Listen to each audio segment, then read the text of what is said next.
Kalian jodoh akka hindaganne share like subscribe jedha massan.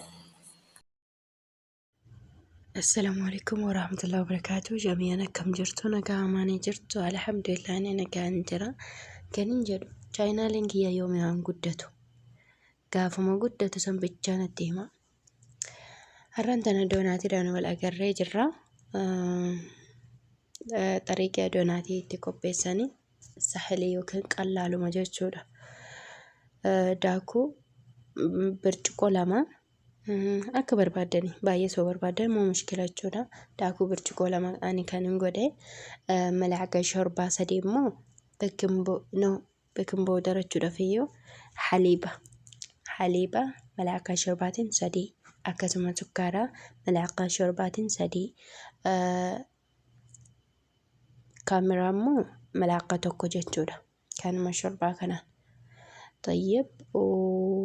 ashaboo xiqqoodha sanin booda zibdaadha dura daakucha walitti mammakneeti daakuu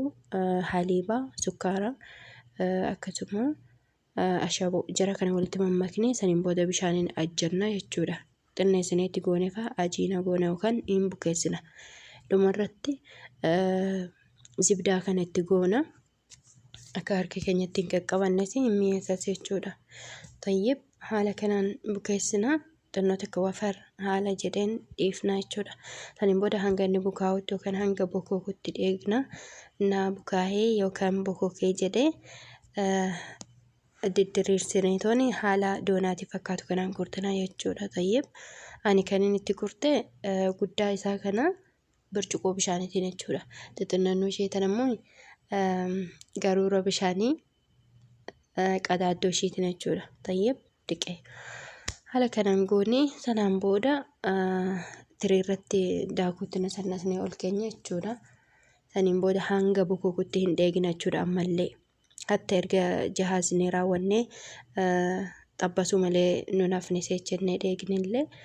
hanga bokookutti hin dheegina jechuudha lammaffaa tayyib deebi'ee lammaffaa hin bokooka waan ta'eef